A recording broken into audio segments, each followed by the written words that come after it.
વિક્રમ સંવત 2081 મહાસુદ ત્રીજ તારીખ 1/2/2025 શનિવાર. શ્રી સ્વામિનારાયણ સંસ્કારધામ જોથાણ સુરતથી આપણી કથા પ્રસ્તુત થઈ રહી છે. ભગવાન સ્વામિનારાયણે આપણે સહુ કોઈને મનુષ્ય દેહ ભરતખંડમાં મળ્યા પછી શું પ્રાપ્ત કરવું ઘટે અને શું પ્રાપ્ત કરવાથી આત્મા સુખી થાય અને શું પ્રાપ્ત કરવાથી આત્મા દુઃખી થાય, શું ભોગવવાથી સુખી થાય અને શું ભોગવવાથી દુઃખી થાય, કેવા વિષયો પ્રાપ્ત કરવાથી દુઃખી થાય અને કેવા વિષયોની આસક્તિ છોડવાથી જીવ સુખી થાય. આ બહુ અદ્ભુત વિચારો આપણને આપ્યા છે. આવતીકાલે વસંત પંચમીનો પવિત્ર દિવસ છે. શ્રી સ્વામિનારાયણ સંસ્કારધામ જોથાણમાં મહાપૂજા શ્રી જનમંગલ મહોત્સવ નિમિત્તે રાખવામાં આવી છે અને આવતીકાલે મૂળી રાધાકૃષ્ણ દેવ હરિકૃષ્ણ મહારાજ એમનો વાર્ષિક પાટોત્સવ, ધોલેરામાં બિરાજતા હરિકૃષ્ણ મહારાજનો વાર્ષિક પાટોત્સવ એવં શિક્ષાપત્રીનો પ્રાગટ્ય દિન આપણા સૌ કોઈના આદિગુરુ કવિ સમ્રાટ બ્રહ્માનંદ સ્વામીનો પણ પ્રાગટ્ય દિન અને મહાવૈરાગવાન અને પ્રભુમાં અતિશય પ્રીતિવાળા એવા નિષ્કુળાનંદ સ્વામીનો પણ પ્રાગટ્ય દિન છે અને અમારા ગુરુની દીક્ષા તિથિનો પવિત્ર દિવસ છે. આટલા બધા શ્રેષ્ઠ શુભ યોગ છે આવતીકાલે. માટે સુરતમાં બિરાજતા હરિભક્તોએ ખાસ આવતીકાલે મહાપૂજાનો આ દિવ્ય અલૌકિક દર્શન પૂજનનો લાભ લેવા માટે વધુને વધુ પોતાનો સમય ફાળવી અને આ ઉત્સવમાં જોડાવા માટેનો પ્રયત્ન કરવો, બીજાને એમાં જોડવા. આંગળી ચિંધ્યાનું મોટું શાસ્ત્રમાં ફળ લખ્યું છે. ભાગવતજીમાં કથા આવે છે કે જ્યારે સુત પુરાણી કથા કરતા હતા ત્યારે ભૃગુ ઋષિ આદિક ઋષિઓ બધા આશ્રમે ફરતા અને બધા ઋષિ મુનિઓ અને સપરિવાર ભાગવતજીની કથા શ્રવણ કરવા માટે આવવાનું આમંત્રણ પાઠવતા. આવી કથા આવે છે ભાગવતમાં. એમ આપણને ભગવાને જ્યારે યોગ આપ્યો હોય ને તો પછી એવો યોગ બીજાને પણ પ્રાપ્ત થાય ને એના માટે આપણે આંગળી ચીંધીને રાહ બતાવવો એ બહુ જ શ્રેષ્ઠ ઉત્તમ ભક્તિ માનેલી છે અને એનું ઘણું બધું ફળ બતાવ્યું શાસ્ત્રમાં. કોઈને સારો માર્ગ મોક્ષનો બતાવવો એ તો એક બહુ મહા મોટું સત્કર્મ છે અને કોઈને અસદ માર્ગે દોરી જવા એ બહુ જ મહા મોટું અસત કર્મ છે કે જે કર્મથી જીવ દુઃખી થાય છે અને પહેલાં કર્મથી જીવ સુખી થાય છે. ભગવાનના ભક્તને બધા યોગ મળ્યા પછી કેવું કર્મ કરવું તે પોતાના વિચાર ઉપર આધારિત છે અને વિચાર સંગ ઉપર આધારિત છે અને સંઘની પસંદગી પણ પોતાની રુચિ અને પોતાની ઈચ્છા અનુસાર હોય છે. માણસની જેવી રુચિ ને એવો સંગ માણસ પસંદ કરતો હોય છે. તો આપણા શાસ્ત્રો એમ કહે છે કે હંમેશા માણસે સંગ સારા સજ્જન પુરુષોનો કરવો. સજ્જન પુરુષો કે ના સંગથી પ્રગટે હૈયામાં પ્રેમની હોળી, આવું કવિઓએ લખ્યું છે. સારા સજ્જન પુરુષના સંગથી પરમાત્મા પ્રત્યેનો પ્રેમ અતિશય જાગે છે ને વૃદ્ધિ પામે છે ને એવો ઘટ બને છે કે જે પ્રેમ ભગવાન શ્રીહરિના સ્વરૂપની મૂર્તિના સુખમાં આત્માને અખંડ રત રાખે અને એમાં જોડી રાખે અને બીજું બધું ખોટું કરાવી દે. આવો ભગવાનના સ્વરૂપની વિશે પ્રેમ જાગે છે. માટે ભગવાનના ભક્તોએ હંમેશા સમાગમ નિત્ય કરતો રહ્યો. શિક્ષાપત્રીના 36મા શ્લોકમાં ભગવાન સ્વામિનારાયણે બહુ સ્પષ્ટ બતાવ્યું છે કે પોતાની બુદ્ધિને અનુસારે મહારાજ કે શાસ્ત્ર ભણવા અને નિત્ય સંત સમાગમ કરો એમ મહારાજે 36મા શ્લોકમાં લખ્યું છે. તમે શિક્ષાપત્રીનો પાઠ કરતા હશે ને તો એમાં આવતું હોય છે. કદાચ એ શ્લોક તમારા ન હોય તો બને એવું, પરંતુ મહારાજે બતાવ્યું છે અને મોટા પુરુષોએ પણ બતાવ્યું છે કે સંત સમાગમ કરવાનો વધુ ને વધુ તમે આગ્રહ રાખજો, નહીંતર આ લોકનો છે ને એ ભ્રમ એવો ચડી જાય છે ને ધન સંપત્તિ પદાર્થોનો ખાવા પીવાનો ઓઢવા હરવા ફરવાનો તે એ ફેર પાછો ચડશે નહીં અને ઉતરશે નહીં. ચડ્યા પછી ભક્તિનો ફેર ચડશે નહીં, ઓલો ઉતરશે નહીં ઉતરે એટલે આપણે ઉતરતા થઈ જઈશું. અને અંતે ભગવાને મોક્ષ માટેના જે કંઈ આપણને અવકાશો આપ્યા છે ને એમાંથી આપણે મોક્ષ સિદ્ધ કરવા માટેનું કોઈ સાધન નહીં કરી શકીએ. અને જન્મારો આપણો એમના બધો એડે જવાનો. હીરો ઘોગે જી આવ્યો ને જૈનમાં મર્યો, હગા વાલાએ બધાય ભેળા થઈને ખોરસામાં નાખીને હળગાઈ દીધો. બીજું કશું કંઈ અંત સમય છે ને માણસને કંઈ કામ જ નથી લાગતું, આટલું જ લાગે છે. વગર સોલેલા ખોરસા અને નનામી બાંધવા માટેના 2 વાંસ, એક કડબનું પૂરો ને એક ખોખરી દોણી. પહેલાં નારિયેળ ટીંગાડતા હતા નનામી સાથે, અત્યારે તો ખબર નથી ટીંગાડતા કે ન ટીંગાડતા હોય. ટીંગાડે તો એટલું સારું હજી ભાગ કહેવાય છે. બાકી કાણિયા પૈસામાંથી તો ગયા છીએ આપણે બધા. પહેલાં મોઢામાં છે ને મળદાને કાણિયો પૈસો મૂકતા, દોકડા.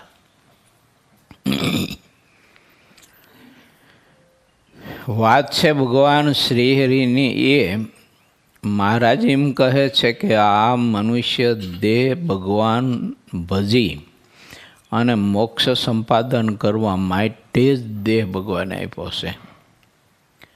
અર્થ સિદ્ધ કરવા માટે નહીં, અર્થ વ્યવસ્થાને અનુસરવું એ બરાબર છે, પણ કેવળ અર્થ પ્રાપ્ત કરીને જિંદગી બગાડવી એના માટે ઠાકોરજી જન્મ નથી આપ્યો. એ તો કૂતરા ગધેડા બીજા ત્રીજા કોઈ લોકાંતરમાં રહેનારા બધા છે ને વિષયો તો ભોગવે છે નકરા.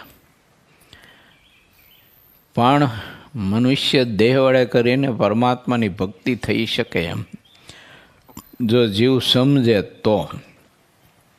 અને એટલા વાસ્તે આ ધરતી ઉપર મહારાજ પધાર્યા અને શ્રી હરિએ આપણને સૌ કોઈને પ્રભુમાં પ્રેમ થાય, અતિશય પ્રીતિ થાય, એના માટે મહારાજે અનેક વિધ ચરિત્ર કર્યા અને અનેક વિધ પ્રકારે પ્રભુએ સુખ આપ્યું પોતાના ભક્તોને. તો આપણે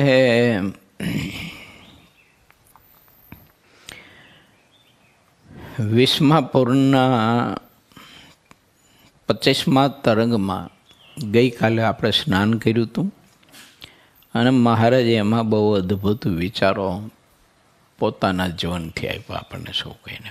એ આપ્યા કે મહારાજ પોતે સંત હરિભક્તોને લઈ એને ઘેલાઈ સ્નાન કરવા માટે ગયા ત્યારે મહારાજે નારાયણ ધરાના પવિત્ર શુદ્ધ જળમાં ખૂબ જ ભાવથી સ્નાન કર્યું. એક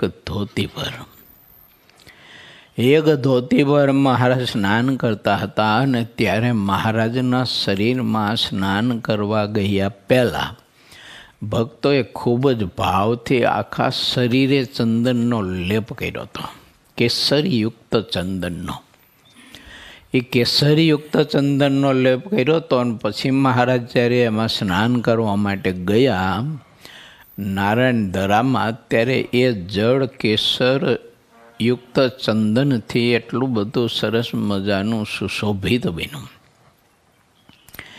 એનું દર્શન કરી અને કિનારે ઊભેલા સંત હરિભક્તો, પાર્ષદો, ભાઈઓ સૌ પોતપોતાની મર્યાદામાં રહીને જે દર્શન કરતા હતા ને એને એટલી અદ્ભુત મહારાજની મૂર્તિનું દર્શન થયું હતું. ત્યારે મહારાજે પોતે વધુ પોતાના ભક્તોને આનંદ આવે અને સુખ આવે ને ધ્યાનમાં મૂર્તિ જલ્દી સ્થિર થાય એના માટે એવી મહારાજે જળ સ્નાન કરતાં ને જળ ક્રીડા કરતાં ચેષ્ટા કરી.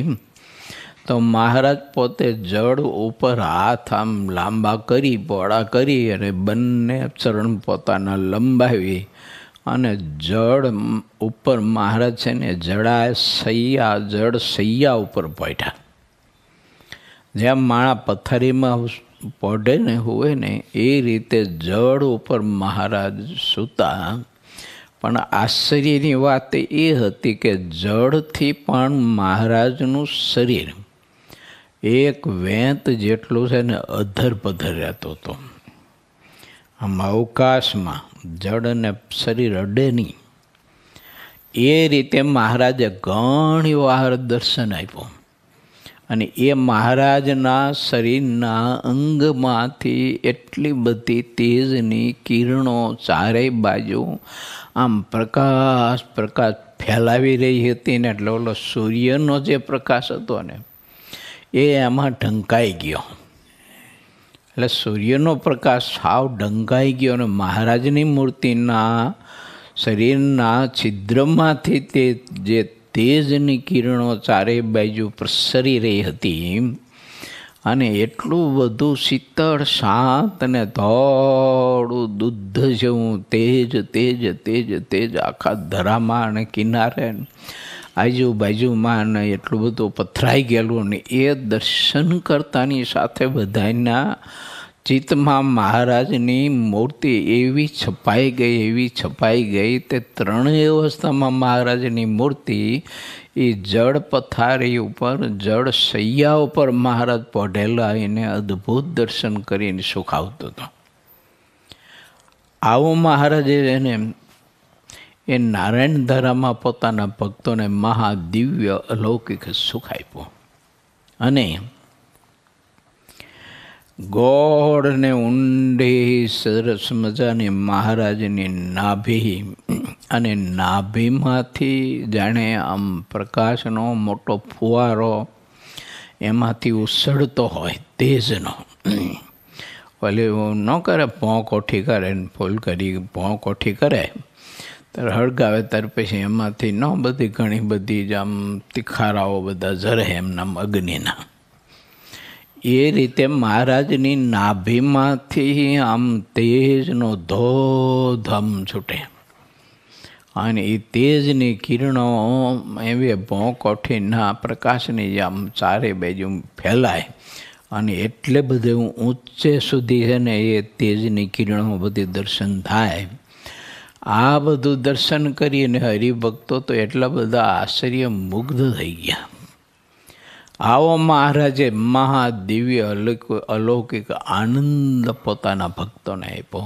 એ દર્શન કેવું અદ્ભુત હશે તમે વિચાર તો કરો કે મહારાજ પોતે જળની શૈયા ઉપર પોઢ્યા હોય, હાથ બંને મહારાજે હસ્તકમળ આમ લંબાવ્યા હોય અને નાભી કમળમાંથી જ્યારે એ તેજનો ધોધ છૂટતો હોય અને એ તેજના ધોધની કિરણોમાં એક કિરણોમાં અનંત કંઈક બધી દિવ્ય શક્તિઓ આમ ઉડતી હોય ને કંઈક દિવ્ય શક્તિઓ બધી હરતી ફરતી હોય અને કોઈ એવી દિવ્ય શક્તિઓ એમાં સ્થિર થઈ ગઈ હોય. અને આવું જ્યારે મહારાજે અદ્ભુત દર્શન આપ્યું ત્યારે ભક્તો તો તે દર્શન કરી અને એટલા બધા આમ ગાંડા તૂર થઈ ગયા. પછી મહારાજના ભાલ પ્રદેશમાંથી આ એ ભાલ પ્રદેશમાંથી એટલી બધી તેજની કિરણો એમાંથી નીકળે એમ, અને એટલો બધો મહારાજના શરીરનો સુગંધ ચારે બાજુ સુગંધ ફેલાય. તે એટલી બધી અદ્ભુત એવી સુગંધ કોઈ દિવસ કોઈ પુષ્પની કે ચંદનની કે અત્તરની કોઈએ લીધી ન હોય. અને એવી મહારાજના શરીરમાંથી સુગંધ ચારે બાજુ ફેલાતી હતી. આવું મહાદિવ્ય દર્શન મહારાજે ઘેલાના નારાયણ ધરામાં પોતાના ભક્તોને આપ્યું. હવે વિચાર કરીએ કે જેણે આવું સુખ મહારાજની મૂર્તિનું લીધું હોય અને મહારાજની મૂર્તિના દર્શન આવા કર્યા હોય ને એવો સુગંધ લીધો હોય, એને પછી આ લોકના સ્ત્રી પુરુષોના સુગંધો યા તો અત્તરના સુગંધો યા તો ફૂલોના સુગંધો એ તો બધા કેવા હાવ ફીકા થઈ જાય. એવું આ જગતના પંચ વિષય આ લોકના એ પંચ વિષય તો બધા હાવ ઉલટી થઈ ગયેલા અનાજ જેવા બધા નકારા થઈ જાય મહાપુરુષોને દર્શન કરીને. એમાં કોઈ બહેનો ને કોઈ યુવાન દીકરાઓ હતા તે એને દર્શન કરી અને ભગવાન સ્વામિનારાયણનો એવો નિશ્ચય થઈ ગયો અને મનમાં એ થઈ ગયું કે અત્યાર સુધી તો અમે નહોતા સ્વીકારતા અને એમના સાધુ અમને ઘણું બધું સમજાવતા હતા, પણ અમને એ વખતે એટલા જ વિચારો આવતા હતા કે આ સ્વામિનારાયણના સાધુ છે એટલે સ્વામિનારાયણના ગુણ ગાયા કરે આપણી પાસે, બાકી તો આ બધું ખોટું છે આવું મનાતું હતું. પણ આજે તો નજરે દર્શન આવો અદ્ભુત કર્યું ત્યારે એમ થયું કે આ અવતારી પુરુષોત્તમ નારાયણ એનો આશ્રય સ્વીકારીને જો એની ભક્તિ કરીએ તો એના સંત હરિભક્તો જેવા મહાસુખિયા થઈ ગયા એવા આમ સહુ કોઈ પણ મહાસુખ્યા થઈ જઈએ એવી કાંઈક અંદરથી એને પ્રેરણાઓ જેની સ્ફૂર્તિઓ થઈ અને ભગવાનનો આશ્રય સ્વીકારીને કંઈક નાસ્તિકવાદને માનેલા નાસ્તિકવાદને અનુસરેલા લોકોના હૃદય પણ પીગળી ગયા અને મહારાજનો આશ્રય સ્વીકારીને મહાપરમ એકાંતિક ભક્ત થયા, પરમાત્માની આરાધના ભક્તિ કરીને. મહારાજને હતું તો આ બધા બીજા કોઈ હતું નહીં, કારણ કે પોતાના ભેળા જે સંત હરિભક્તો રહેતા હતા એ તો મહારાજને ઓળખતા હતા ને સમજતા હતા ને એ તો પ્રભુને ભજતા હતા ને એ તો આત્યંતિક કલ્યાણ માટેનું સાધન કરતા હતા. પણ જે નહોતા કરતા નહોતું સમજાતું ને જેનામાં નકરો નાસ્તિકવાદનો અંધકાર જ પડ્યો હતો, તો એવા જે આત્માઓ છે ને એને શુદ્ધ કરીને જન્મ મરણથી મુક્ત કરવા માટેનો મહારાજનો આશય આ બધા ચરિત્રોની પાછળ. આવા તો મહારાજનો વિવિધ ચરિત્ર છે. વડતાલ ગોમતીમાં સ્નાન કરવા જતા મહારાજ ત્યારે એવો મહાદિવ્ય લૌકિક સુખ અને આનંદ આપતા. એ જ રીતે મહારાજે મોડીપુર વધારતા ને એ વખતે ભોગવતીમાં સ્નાન કરવા માટે થઈને આવતા ને ત્યાં એક ધોરું ખડકું હતું પથ્થરનું મોટું, એટલે પથ્થરની જબરજસ્ત મોટી શિલા હતી અને સફેદ હતી એટલે ધોળું ખડકું એને બધા કહેતા. અને ભોગવતીના નદીના કિનારે એક વડલો હતો જબરજસ્ત મોટો કે ઘોર.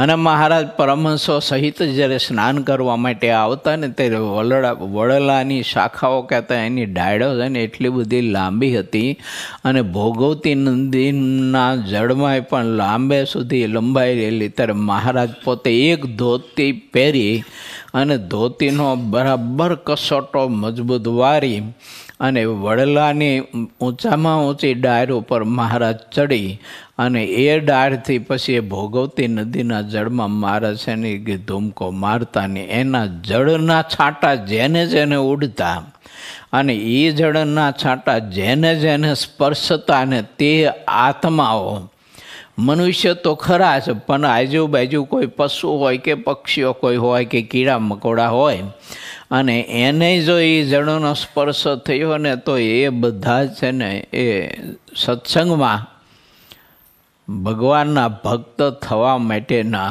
ભાગ્યશાળી બન્યા અને એને સત્સંગમાં જન્મ મળ્યા. કોઈ ખેડૂતો બળદને પાણી પાવા માટે આવ્યા હોય ને તે બળદને પાણી પાતા હોય, હાથડેમાં બેઠા હોય, આ મહારાજનું આવું દર્શન કરી અને એ જળ કીડાનું દર્શન કરી અને હાથડું એક બાજુ મૂકી એના દાઢા સાથે ઓલી રાઈસ બળદની બાંધી અને દોડીને ભગવાન સ્વામિનારાયણના ચરણ પકડી લેતા અને કહેતા કે હે મારા બાપ, હે પ્રભુ, હે દીનદયાળો, અત્યાર સુધીનો સમય તો અમારો બધો જ અજ્ઞાનતામાં આળસમાં બધો વ્યતીત થયો અને ખોટો સમય બગડ્યો, પણ આજે અમને સમજાણું તમારું દર્શન કરીને કે પરાત્પર પુરુષોત્તમ નારાયણ આપ સ્વયં આ ધરતી ઉપર અંશ હોય જેવા અજ્ઞાની આત્માઓ માટે જ તમે પ્રભુ વધાર્યા છો, માટે આપના ચરણમાં અમને સ્થાન આપો. અને મહારાજ ભોગવતી નદીનું જળ હાથમાં આપી અને વર્તમાન ધારણ કરાવીને પોતાના કંઠમાં પહેરેલી શ્વેત તુલસીની કંઠી એના કંઠમાં પહેરાવતા આવા બધા ઇતિહાસો છે. આવું મહાદિવ્ય અલૌકિક સુખ મહારાજ આપતા હતા. અને પછી સ્નાન કરે, તે સ્નાન કરીને પછી મહારાજ પોતે સંતોને ઘણીવાર એ સ્નાન કરવા માટે લઈ ગયા હોય તો પછી એ ભોગવતી નદીના જળના ધરામાં મહારાજને રાસ રમાડતા સંતોને. વિવિધ પ્રકારની જળમાં મહારાજને રમતો કરાવતા. આ બધાની પાછળ કારણ તો એક જ હતું કે કોઈ મુમુક્ષુ જીવાત્માઓને એ દર્શન જો ચિત્તમાં ચોંટી જાય ને તો એ જન્મ મરણથી મુક્ત થઈ જાય. અને પછી સ્નાન કરીને થોડાક ખડકા ઉપર ઊભા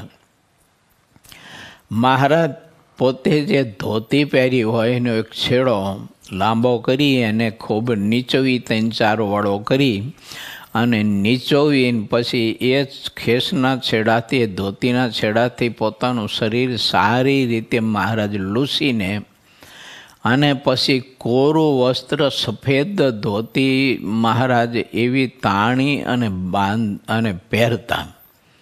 અને એ વખતે મહારાજના શરીરની જે શોભાઓ હતી ને કોઈ અદ્ભુત એમ, કારણ કે જળમાં સ્નાન કરીને જ બહાર નીકળ્યા હોય, લીલા ધોતિયાની નીચે હોઈને આખું શરીર લોહીને કોરું કર્યું હોય ને પછી સફેદ લાલ કોરની એ ધોતી મહારાજે ધારણ કરી હોય આગળ પાછળ બંને પાટલી વારીને, ત્યારે મહારાજના અંગે અંગનું દર્શન એવું અદ્ભુત થતું બધા ભક્તોને.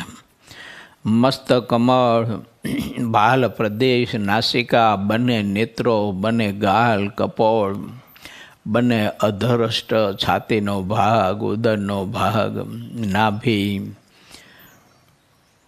નાભી ઉપર ત્રિવેણી, 4 તેલની હાર, બંને હસ્તકમળ ઉપર બંને બાહોમાં સરસ મજાના સાપના ચિહ્ન હતા. આ વગેરે વગેરે મહારાજની મૂર્તિના ચિહ્નનું દર્શન કરી અને ભક્તોના ચિત્ત એટલા એમાં પરોઈ જતા હતા, કોઈને ભાવ સમાધિ થઈ જતી હતી. એક વખત મહારાજ ભોગવતી નદીમાં સ્નાન કરી અને આ વાત કરી મેં એ રીતે ધોરા ખડકા ઉપર ઊભા મહારાજ વસ્ત્ર બદલાવી રહ્યા હતા. અને એ વખતે મોડજી શેઠ લીમલી ગામથી દર્શન કરવા માટે આવેલા અને એની દીકરી સાથે હતી 13-14 વર્ષની. અને એ દીકરીએ મહારાજનું આ દર્શન કર્યું. તે દર્શન કરતાની સાથે જ એને સમાધિ લાગી ગઈ. તે શરીર ધડ ઉપર ધરતી ઉપર ઢળી પીડ્યું અને સીધી જ અક્ષરધામમાં એ દીકરી ગઈ. એનો આત્મા અને અક્ષરધામમાં રત્નજડિત સિંહાસન ઉપર અનંત મુક્તોની બીચમાં અક્ષરાધિપતિ પુરુષોત્તમ નારાયણ પોતે અદબથી મહારાજ બિરાજમાન હતા અને અનંત મુક્તો મહારાજને ધારી રહ્યા હતા. આવું જ્યારે દર્શન કર્યું એ દીકરીએ ત્યારે એને તો એટલો બધો ભાવ જાગ્યો કે ઓહો પ્રભુની મૂર્તિ તો જુઓ, કેટલી બધી અદ્ભુત ભગવાનની મૂર્તિ છે, કેટલી અદ્ભુત. એને તો એમ થયું દોડી અને જાણે પ્રભુને બાત જ ભરી લઉં, દોડીને બાત જ ભરી લો. તે ઓલું શરીર પડ્યું હતું ને સમાધિમાં, ચેતના રહિત સમાધિ થાય એટલે પછી શરીરમાં ચેતના કાંઈ ન હોય, કંઈ જળની જેમ લાકડાની જેમ પડ્યું હોય તે પડ્યું હોય. તે ઓલા હાથ એના હરિયાને એ બે મહારાજને આમ બાદમાં બેઠવા માટે થઈને હાથ આમ આકાશમાં વીંઝા કરે, હોતી આમ હાથ વીંઝા કરે. લોકોને આમ થાય કે આને શું થઈ ગયું છે. કોઈને તેવું થતું કે આને કંઈ કોઈ નજર લાગી જાય કે શું થયું એમ. તે બપોરના મધ્યાહન સુધી પછી તો મહારાજે સ્નાન કરી, વસ્ત્રો પરિધાન કરી અને તે વડલા નીચે બહુ વિશાળ સભા કરીને બપોરે મધ્યાહન સુધી મહારાજે ત્યાગ, વૈરાગ, જ્ઞાન, ભક્તિ આદિકને સંત મહાત્મય, સંત સમાગમનું મહાત્મય, અજ્ઞાની આત્માઓ કેવા દુઃખી થાય છે, પંચ વિષયમાં બંધાયેલા આત્માઓ કેવા દુઃખી થાય છે, જેને સંત સમાગમ નથી થયો તેની અજ્ઞાનતા એ આત્માને કેટલી બધી પીડાઓ આપતી હોય છે. આ વગેરે વગેરે મહારાજે બહુ અદ્ભુત વાતો કરી મધ્યાહન સમય સુધી. ત્યારે પછી રાજા રામાભાઈએ હાથ જોડ્યા અને મહારાજને કહ્યું કે મહારાજ, બીજું તો બધું ઠીક, પણ ઓલી છોકરી સવારની સમાધિમાં એમ નામ પડી છે જળની જેમ, એનો દેહ કાંઈક કૃપા કરો મહારાજ. ત્યારે મહારાજ કે જાઓ તમે એનું નામ દઈને બોલાવો, જાગશે. રાજા રામાભાઈ ગયા, નામ દઈને બોલાવો પણ જાગે. તો એ દીકરી સમાધિમાંથી તો જાગી નહીં. પછી મહારાજે કહ્યું કાં હું થયું? તો કે જાગતી નથી કે. તો મહારાજ કે જા એના કાનમાં સ્વામિનારાયણ એટલું નામ ઉચ્ચારણ કરજો. તે રાજા રામાભાઈ દોડ્યા ને એ છોકરીનું શરીર દેહ પડ્યો હતો અને આત્મા તો સમાધિમાં હતો ને એની કાન પાસે જઈને એક જ વખત સ્વામિનારાયણ નામ ઉચ્ચારણ જ્યાં કર્યું ને ત્યાં દીકરી આંખો ખેલીને આળસ મરડીને બેઠી થઈ. તે ચારેય બાજુ આમ જોયા કરે, ચારે બાજુ જોયા કરે આશ્ચર્ય સાથે. ત્યારે કોઈ લોકોએ પૂછ્યું કે બેટા શું જોવે છે? અને ત્યારે દીકરીએ કહ્યું કે મને શા માટે જગાડીને મને મહારાજની મૂર્તિના સુખમાં શા માટે આવો વિક્ષેપ કર્યો ને ભંગ કરાયો? હું તો અક્ષરધામમાં હતી અને એ મહારાજની મૂર્તિનું મહાદિવ્ય અલૌકિક સુખ ભોગવતી હતી ને શું મહારાજનું, ઓહો કેવું દિવ્ય સ્વરૂપ, કેવું દિવ્ય સ્વરૂપ મહારાજનું. તે છોકરી વાત કરતાં કરતાં ધરતી ઉપરથી ઊંચી થઈ જાય. બોલા આવો મહારાજનું મહાદિવ્ય અલૌકિક સ્વરૂપ. અને એ ભગવાન સ્વામિનારાયણ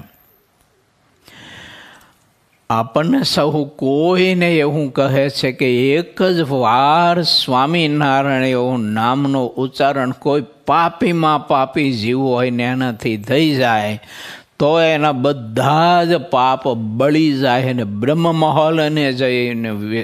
બ્રહ્મમહોલને વિશે જઈ અને ત્યાં નિવાસ કરશે ને અમારી મૂર્તિનું સુખ મહાપ્રાપ્ત થશે. એમ મહારાજે પ્રથમ પ્રકરણના 56માં વચનામૃતમાં અદ્ભુત વિચાર બતાવ્યો છે. માટે હાલતા ચાલતા ખાતા પીતા સ્વામિનારાયણ સ્વામિનારાયણ સ્વામિનારાયણ સ્વામિનારાયણ અખંડ રટના કરતે રહો, ભક્તિ કરતે રહો. એવી ભક્તિ કરવી કે ભક્તિ કરતાં કરતાં કરતાં કરતાં આપણો પ્રાણ છૂટી જાય તો પણ મંત્ર જપ શરૂ રહે. દેહ બુઝાઈ જાય, શ્વાસ બુઝાઈ જાય અને મંત્ર સતત ને સતત ચાલુ રહે, રટાતો રહે. આત્માને મંત્ર રૂપ કરી દેવો જોઈએ. એટલું સ્મરણ કરવું પડે, એટલી ભક્તિ કરવી પડે. એમ તે ભક્તિ કરતાં કરતાં કરતાં કરતાં આત્મા મંત્ર રૂપ થઈ જાય. પછી શું થાય ખબર છે? પછી આપમેળે એ મંત્ર જપના પ્રભાવે ઓટો સિસ્ટમ થઈ જાય. શું થાય? ઓટો સિસ્ટમ થઈ જાય. પછી શ્વાસે શ્વાસ તમે સૂતા હોય તો ભલે, ચાલ્યા જતા હોય તો ભલે, બેઠા હોય તો ભલે, ઊભા હોય તો ભલે, ખાતા હોય તો ભલે, બોલતા હોય તો ભલે, વ્યવહાર કરતા હોય તો ભલે, કોઈ ઉપર ક્રોધ કરીને ભટતા હોય તો ભલે, કોઈને ગાયડું દેતા હોય તો ભલે, કોઈ હારે વઢવેડ કરતા હોય તો ભલે, પણ નિજ મન ભગવાનના મંત્ર જપ કરતું રહે, અખંડ ને અખંડ નિજ મન ભગવાનના મંત્રનો જપ કરતું રહે. આવી ભક્તિ ભગવાન ભક્તને કરવી જોઈએ ને. એટલે મહારાજ કહે છે કે અમે આ અવની ઉપર તમારા માટે જ આવ્યા છીએ. બાકી અમારે કોઈ કામ નહોતું અહીંયા, અહીં કશું કામ નહોતું. એ હું તો તમ કારણે રે આયો ધામ થકી ધરી દેહ, એમ મુને જાણજો રે સર્વે નર નારી. મહારાજ કે કંઈ કામ નહોતું અહીંયા અમારે. અને આ લોકમાં બીજું શું કામ હોય ત્યારે ભગવાનને. અક્ષરધામનું એવું મહાદિવ્ય અલૌકિક મુક્તનો આનંદ ને સુખ અને એ મુક્તનો ભાવ ને એની ભક્તિ મૂકી અને આ હળેલ જગતમાં હળેલ આ સૃષ્ટિ ઉપર આવીને ભગવાન પુરુષોત્તમ નારાયણને શું કામ હોય? તો મારીને તમારી દ્રષ્ટિએ આપણને છે ને હા હા હા હા હા બધું થાય છે. જો કોઈનો બંગલો બહુ મોટો જોવે ને તો એમ થઈ જાય હા હા હા હા કેવો બંગલો, આ હા એવું થઈ જાય આપણને. એ તો અજ્ઞાનતા છે એટલે થાય છે. જો બાકી અક્ષરધામની સૃષ્ટિની શોભા જોવે ને તો કશું નજરમાં ન આવે. આ લોકનું નહીં પણ બીજા લોકનું નજરમાં ન આવે. આ એવી અક્ષરધામની શોભા છે. મુક્તાનંદ સ્વામી પ્રશ્ન કર્યો, એ મહારાજ તે અક્ષરધામ કેવું? પ્રથમનું 12મું વાંચો. ત્યારે મહારાજ કે લો દ્રષ્ટાંતે કરીને અમે સમજાવીએ. પછી મહારાજ કે આ પૃથ્વી ઉપર જેટલા મનુષ્ય પશુ પક્ષી ઘટપટાદિક જે કંઈ છે, પથ્થરો વૃક્ષો વગેરે વગેરે, એ બધી ધરતી કાચની હોય અને આકાશમાં રહેલા બધા તારા જે રહ્યા એ બધા જ સૂર્ય હોય અને એના તેજે કરીને પ્રકાશે કરીને આ ધરતી જેવી પ્રકાશવાન શોભે ને એવું મહારાજ કે અક્ષરધામ છે દિવ્ય. તો એવું નથી, પણ એ સિવાય બીજી ઉપમા શું દેવાય એટલે એ ઉપમા દીધી હોય એમ. આ બાકી એવું નથી, એનું વર્ણન ન કરી શકાય કોઈ. મહારાજની મૂર્તિનું વર્ણન નથી થતું નહીં ને તેજનું વર્ણન ન થાય ને. જે અનુભવતા હતા ને એ પુરુષે લખ્યો તો એ વર્ણન ન થાય. કોટી રવિચંદ્રની કાંતિ ઝાંખી કરે,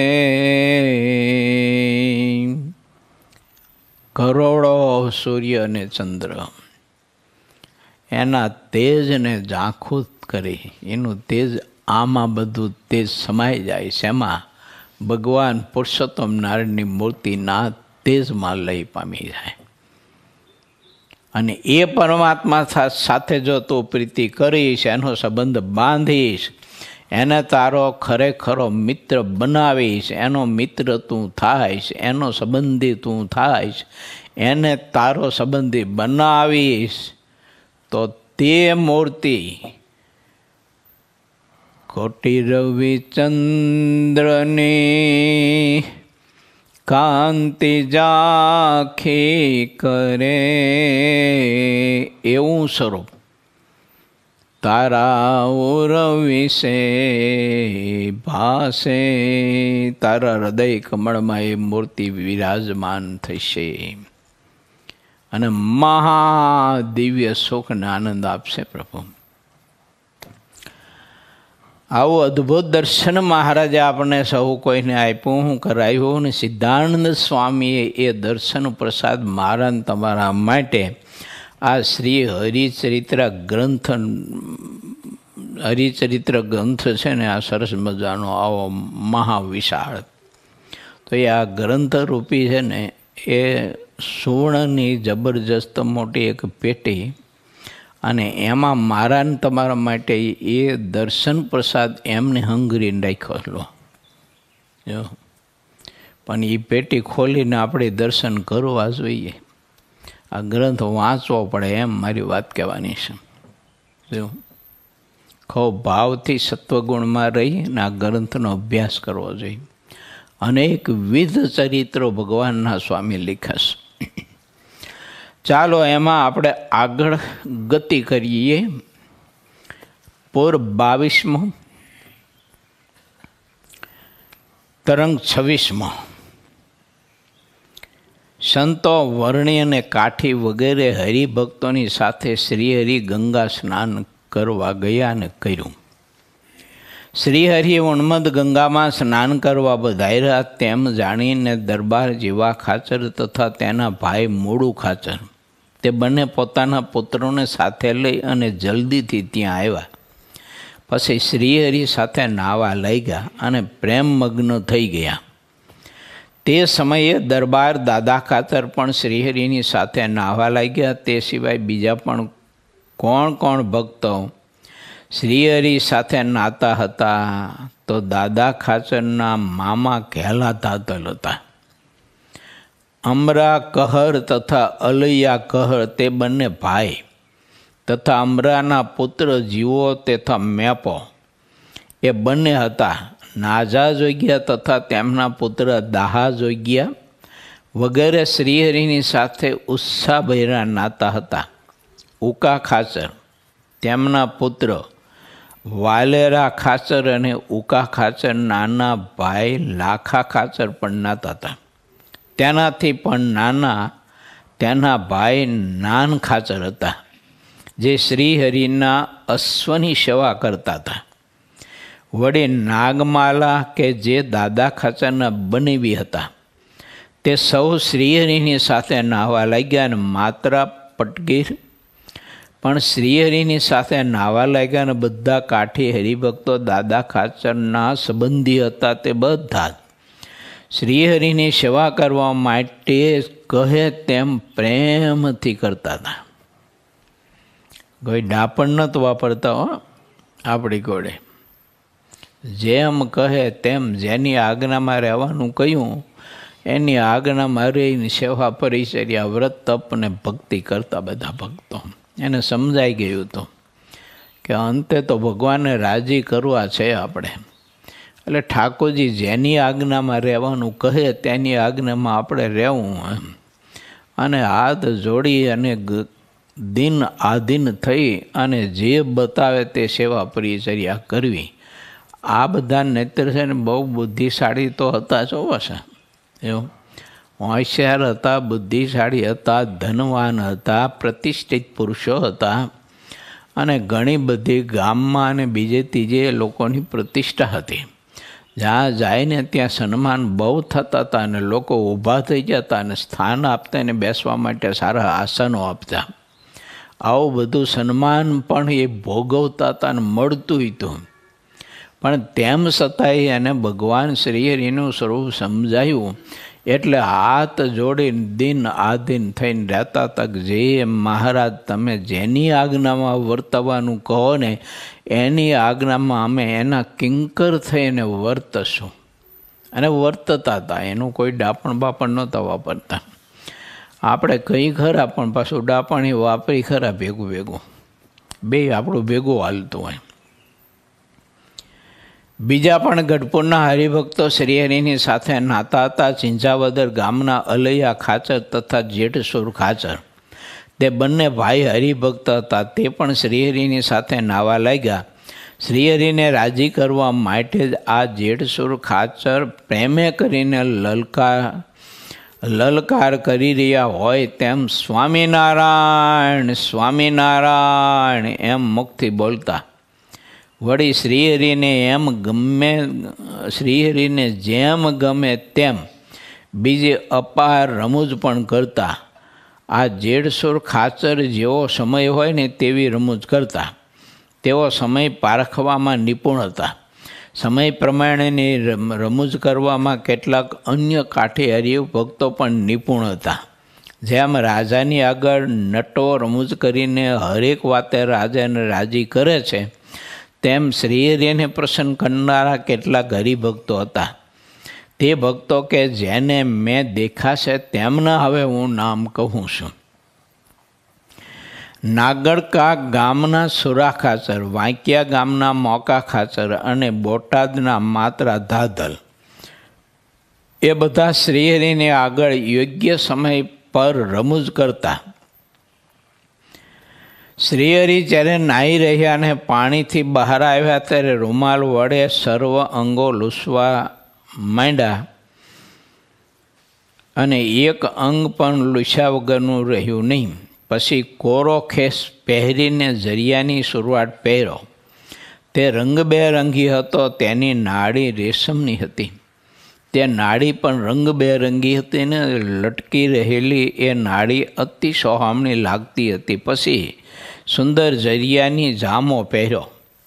તેમાં ઘણી રંગબેરંગી ભાતો હતી. તેને દેખનારા ભક્તો તૃપ્તિ પામતા નહીં. એક જરિયાની ભારે રેંટો હતો. તે વખતે મસ્તક ઉપર બાંધ્યો. તે ભાગ ઉપર અમૂલ્ય તથા અનુપમ શિરપેચ બાંધીને તેમાં કલગી મૂકી પછી તે ભાગ ઉપર મોતીના તોરા લટકાવ્યા, મોતીના હાર પહેરાવ્યા, મોતીના બાજુ બંધ તે સુરતના વણિક શાહુકાર મહાલક્ષ્મીબાઈ લાવ્યા હતા.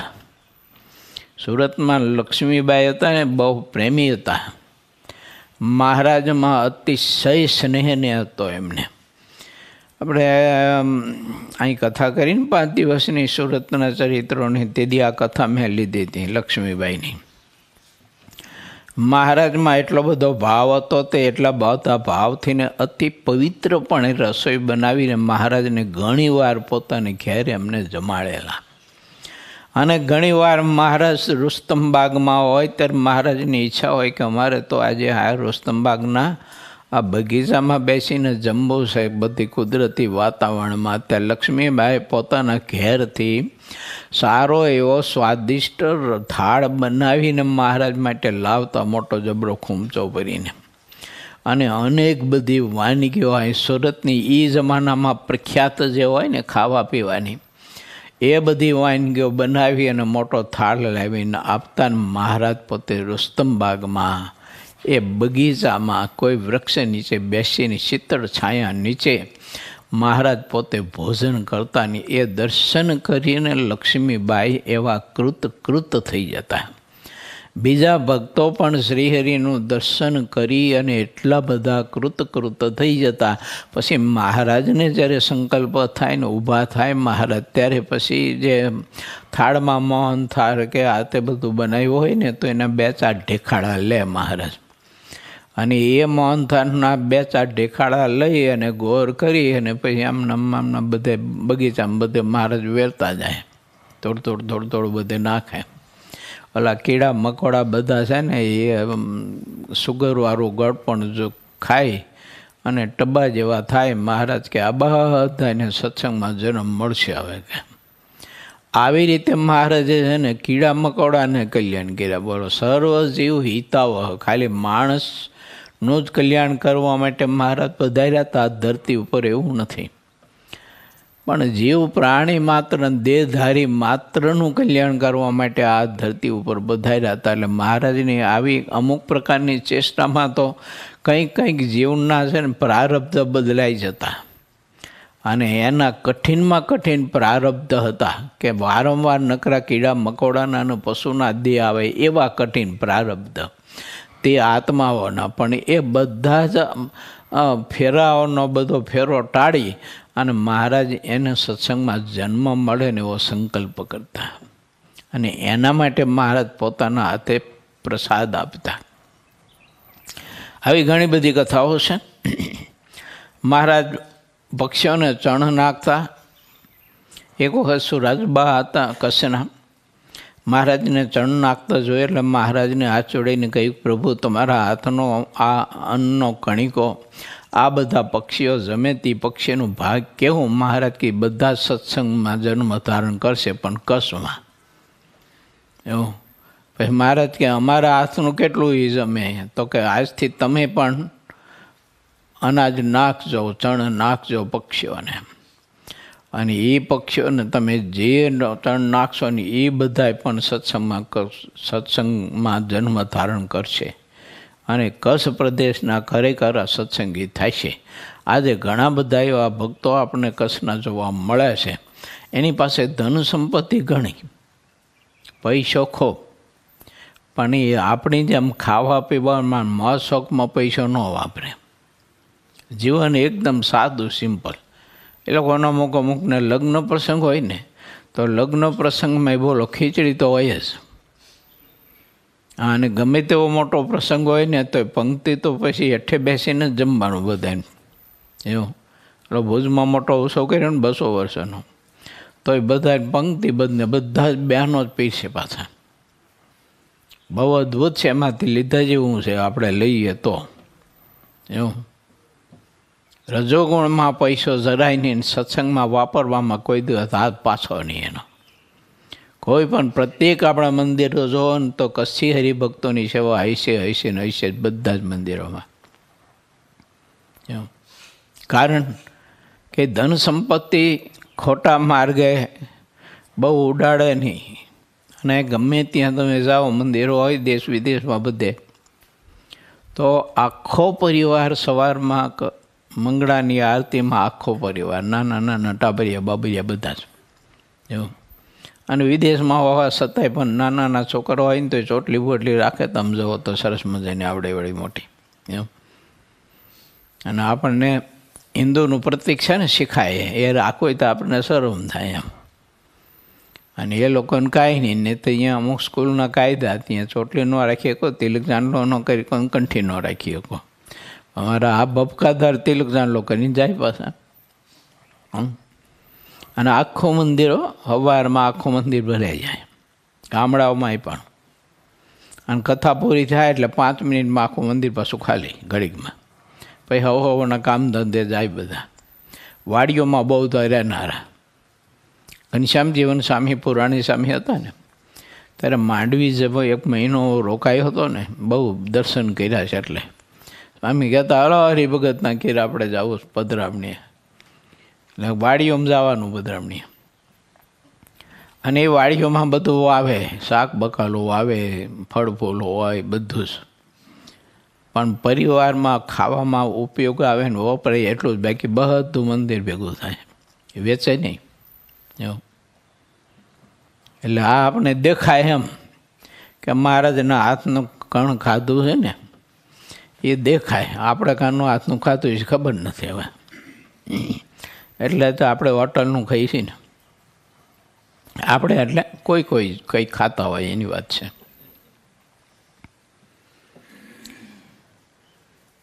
વળી એક જરિયાની છેલ્લું વડોદરાના હરિભક્ત રેવાબાઈ નામે નાગર લાવ્યા હતા, તે શ્રીહરિની કમરે બાંધ્યું. અમદાવાદના ગંગાબાઈ અને જમનાબાઈ એ બંને નાગર હરિભક્ત હતા. તે જરિયાનું છેલ્લું લાવ્યા હતા, તે શ્રીહરિના ખભા ઉપર ધરાયું. તે સમયે ગોપી ભટ્ટ નામના જે ગોહર હતા, તેમણે શ્રીહરિના લલાટ વચ્ચે કુમકુમનો ચાંદલો કર્યો. તેનાથી સર્વ સુખના મૂળ એવા શ્રીહરિ પ્રસન્ન થયા. તે ગોપી ભટ્ટને પોતાનું જરિયાની છેલ્લું તત્કાળ આપી દીધું. પછી અશ્વ ઉપર બેઠા. ત્યાં જેટલા વિપ્ર હાજર હતા તે સૌને 1 રૂપિયાનું દાન દીધું. પછી નોમને દિવસ 84 કરવાનું શ્રીહરિએ કહ્યું. પછી શ્રીહરિ ચાલતા થયા. વિપ્રો જય જયકાર કરતા હતા. પૂરમાં પધાર્યા ત્યારે આગળ વાજિંત્રો વાગતા હતા. તે સમયે જીવા ખાચરે શ્રીહરિને વિનંતી કરી અને પોતાના દરબારમાં ઘણા ભાવથી લઈ ચાલ્યા. હાથીની પીઠ જેટલી ઊંચી પોતાના ભવની ઓસરી હતી. તેના ઉપર તત્કાળ સોનેરી પલંગ બિછાવી દીધો. તેના ઉપર મખમલના ગાદી તકિયા મૂક્યા. તે શ્રીહરિને માટે જે હેતથી રાખી મૂક્યા હતા. શ્રીહરિ જ્યારે પધારતા ત્યારે તે બિછાવી દેતા, પછી સાચવીને મૂકી રાખતા હતા. શ્રીહરિ તે પલંગ ઉપર આવીને ઘણા હેતથી બેઠા. સૌ સંતો પણ તે ઓસરી ઉપર બેઠા, કારણ કે એ ઓસરી ઘણી લાંબી હતી. હરિભક્તો ઘણા બધા ચોકમાં બેઠા. 1 તલ જેટલી પણ જગ્યા ખાલી રહી નહીં. પછી શ્રીહરિએ કહ્યું, સંતો ગરવીના પદ બોલો. પછી સંતો તે પદ બોલવા લાગ્યા. તેથી તે વખતે ઘણો ત્યાં રસ જામ્યો. તે સમયે જીવા ખાચરે સાકરના થાળ ભરીને આગળ મૂક્યા. જ્યારે ગરબીના 4 પદ બોલી રહ્યા ત્યારે શ્રીહરિ ઉઠીને ચાલ્યા. જેવા ખાચર શ્રીહરિના ચરણમાં નમી પડ્યા, તેમના અંતરમાં ઘણો ઉત્સાહ ભર્યો હતો. તેમના જે કુટુંબીજનો હતા તે બધા પણ આવીને શ્રીહરિના ચરણમાં પડ્યા. પછી શ્રીહરિ અશ્વ પર બેઠા, રાજ બજારે ચાલ્યા. ત્યારે જેટલા વિવિધ પ્રકારના વાજિંત્ર હતા તે બધા જ વાગવા લાગ્યા. પૂરજનોને દર્શન દેતા દેતા શ્રીહરિ ધીરે ધીરે ચાલવા લાગ્યા. આમ સંતોએ સહિત દાદા ખાચરના દરબારમાં શ્રીહરિ આવ્યા. મહારાજ જીવા ખાચરના દરબારમાંથી દાદા ખાચરના દરબારમાં જઈ રહ્યા હતા ને ત્યારે રસ્તામાં લોકોની એટલી બધી ભીડ જામી હતી દર્શન કરવા માટેની કે કોઈ અલૌકિક દર્શન મહારાજની મૂર્તિનું હતું. તે દર્શન કરવાની એટલી બધી લોકોમાં લાલચ હતી અને એટલી બધી ભૂખ હતી. તેવી ભીડ જામેલી. તે કોઈ અટારી ઉપર, કોઈ ખોયડા ઉપર, કોઈ દિવાલો ઉપર, કોઈ ઝરૂખામાં, કોઈ ઓટલા ઉપર, એમ જેને જ્યાં જગ્યા મળીને ત્યાં લોકો ચડી પડી અને શ્રીહરિની મૂર્તિનું આ મહાદિવ્ય દર્શન કરીને કૃત થતા હતા. મહારાજ કોઈ મોલા ખોયડા ઉપર હોય ને તો હરિભક્તોને હાથ લાંબો કરીને મહારાજ આશીર્વાદ આપે. જય સ્વામિનારાયણ, જય સચ્ચિદાનંદ ભક્તો, એમ મહારાજ એને અવાજ કરીને એને ભગવાનનું નામ અને સ્મરણ કરાવતા. આવું દિવ્ય અલૌકિક દર્શન. એમાં એક નાનો એવો છોકરો હતો રવજી કરીને. એની માં કાંઈકમાં તીડીને પછી ઊભી હતી દર્શન કરવા માટે. એમ તો છોકરો ઠીક મોટો હતો. મોટો એટલે 7-8 વર્ષનો હશે. તો 7-8 વર્ષનો છોકરો પણ કાંઈકમાં એટલા માટે તેડ્યો તો ભીડ બહુ હતી ને તે છોકરો હેઠે ઊભો હોય તો દર્શન ન થાય. એટલે પછી માં કાંઈકમાં પહેરી તેડીને ઊભી હતી તોય છોકરાને દર્શન હરખું નહીં થતું હોય તો માએ પછી ઉપાડીને ખભા ઉપર બેહાર્યો.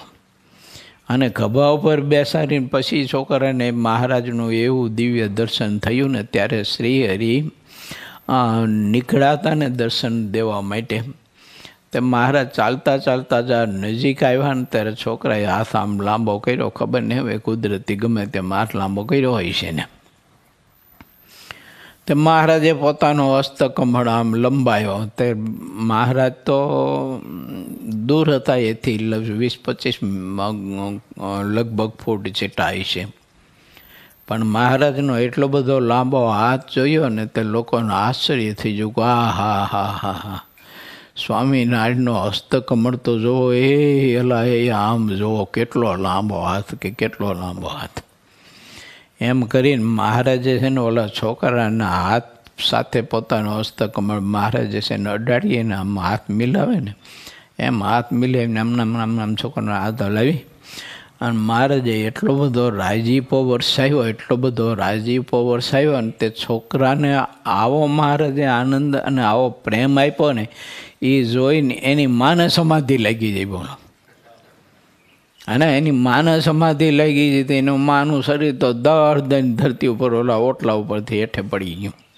લોકો બધા હરિયાપટ્ટીઓ કરવા માંડ્યા, શું થયું. મહારાજ કે કાંઈ નથી થયું, કે એ સમાધિમાં ગઈ છે, શાંતિ રાખો, કે બહુ ધમાચકરી ન કરો કંઈ, કે આપણે બધા એવા ને ઘડીકમાં ધમાચકરી કરવા માંડી પડી, કાંઈ ન હોય તો. પછી તે બાઈનો આત્મા અક્ષરધામમાં અક્ષરાધિપતિ પુરુષોત્તમ નારાયણની મૂર્તિના એ દર્શનમાં એટલો બધો ખોવાઈ ગયો અને મહારાજની મૂર્તિનું એટલું અદ્ભુત દિવ્ય દર્શન હતું અને એટલું બધું તેજ ઝળહળતું હતું કે જેમાં કોટી સૂર્ય ચંદ્ર એના તેજ બધા લય પામી જાય ને એ મહારાજની મૂર્તિમાંથી તેજની કિરણો ચારેય બાજુ જે ફેલાઈ રહી હતી ને એ તેજના પ્રકાશે કરીને અનંત મહામુક્ત પુરુષો બધા, એ અનાદિ મુક્ત પુરુષોના શરીરો પણ તમે જોવો ને તો એટલા બધા આમ તેજથી ઝળહળતા દેખાણા ને એ મહારાજની મૂર્તિને બધા મહામુક્તો એક મીટે ધારી રહ્યા હતા. આવું દર્શન ત્યારે બાઈને સમાધિમાં થયું ને ત્યારે આ એમ થઈ ગયું. તે શરીર છે ને ધરતી ઉપરથી ઊંચું ઊંચું થઈ જાય. બોલો, આવું મહારાજ છે ને હાલતા બધાને દર્શન આપી દેતા. હો જો ઓલા જેવું પેગડે પગને બ્રહ્મ ઉપદેશ. હાલતા જાય ને કોઈ ઉપર દ્રષ્ટિ કરતા જાય ને કાં તો કામ ચપટીઓ કાઢતા જાય ને કાં તો બગાહું ખાય. ન હોય તો બગાહું ખાય મહારાજ. અરે એ બગાહું ખાય ત્યારે એ મહારાજનો મુખ કમળ સામું જોવે ને લોકોને સમાધિ દી છે. આવું મહારાજનું બધું આમ સહજ જ બધું જો હાલ્યા જાય ને રમત કરતા જતા હોય. રમત એટલે આવું એમ કે કોઈ જીવને આવું દર્શન આપી દે મહારાજ. પોતાનું સ્વરૂપ ઓળખાવે એમ. ટૂંકમાં વાત કહેવાની એ છે કે મહારાજ પોતાનું સ્વરૂપની ઓળખાણ આવી રીતે જીવને કરાવતા. પછી સમાધિમાંથી એ બાઈ જાગી અને પછી પોતાના સંબંધી પાસે જે મહારાજની અક્ષરધામની મુક્તોની જે એને વાત કરીને એનું જે વર્ણન કર્યું ને તે સાંભળીને તો બધા આશ્ચર્ય મુગ્ધ થઈ ગયા કે આવું તો મોટા શાસ્ત્ર વેતાઓએ વર્ણન ન કરી શકે ને એવું અદ્ભુત વર્ણન કર્યું ને તેના સંબંધીઓ નહોતા માનતા. પણ પછી બધાને એમ થઈ ગયું કે સ્વામિનારાયણ અવતારના અવતારી પુરુષ તો ખરા એમ. તે સારો એ પરિવાર છે ને બધો સત્સંગી થઈ ગયો. મહારાજનો આશ્રિત થયો. આવું મહારાજ છે ને દિવ્ય દર્શન આપતા. ત્યાંથી લીમતરુ નીચે ઓટલા ઉપર પલંગ બિછાયો હતો. તેના ઉપર આવીને મહારાજ બેઠા. ક્યાંથી આવ્યા? જીવા ખાચરના દરબારમાંથી આવ્યા. અને દાદા ખાચાના દરબારમાં લીમતરુ નીચે પલંગ ઉપર બિરાજમાન થયા. જેટલા હરિભક્તો હતા તે પણ બધા જ આવ્યા અને તેની સભા થઈ સરસ મજાની વિશાળ. પછી શ્રીહરિએ સિદ્ધાનંદ મુનિને કહ્યું કે લાલજીને ઝોલાવવા માટે એક સારો હિંડોળો બાંધો. ઇતિ શ્રી સહજાનંદ સ્વામી શિષ્ય સિદ્ધાનંદ મુનિ વિરચિત શ્રી હરિચરિત્રામૃત સાગરના દ્વાવિશપુરમાં સંતો વર્ણી અને કાઠી વગેરે હરિભક્તોની સાથે શ્રીહરિએ ગંગા સ્નાન કર્યું. એ નામે 26મો તરંગ સમાપ્ત થયો. સિદ્ધાનંદ સ્વામીને ઝુલાવવા માટે હિંડોળો બનાવવાની વાત કરીને એ સિદ્ધાનંદ સ્વામી ગ્રંથ લખનાર એમ. કારણ કે સ્વામીમાં છે ને ખાલી ગ્રંથ લખવાની શક્તિની કળા હતી એવું ન માનતા હો. બીજી કળાઓ પણ બહુ અદ્ભુત હતી જેની મૂર્તિઓ આજે પણ આપણે દર્શન ક્યાંક ક્યાંક કરીએ છીએ. સિદ્ધાનંદ કૃત મુનિ એવું નામ લખેલું હોય છે. જો બેઠી એક ચક્ષુની મહારાજની મૂર્તિ બનાવેલી એમની. એટલે આવા હિંડોળા પછી મહારાજ માટે ખુરશી બનાવે, માચી બનાવે, સાંગા માચી બનાવે. મહારાજ માટે સરસ મજાના બાજોઠ બનાવે. આવું વગેરે વગેરે બધી કળા કૌશલ્યતા પણ બહુ અજબ ગજબની હતી સ્વામીમાં. અને એટલે મહારાજે સિદ્ધાનંદ મુનિને કહ્યું કે તમે લાલજીને ઝુલાવવા માટે હિંડોળો બનાવો અને હિંડોળો બાંધો. આવી મહારાજે આજ્ઞા કરી. એ કથા આવતીકાલે આવશે.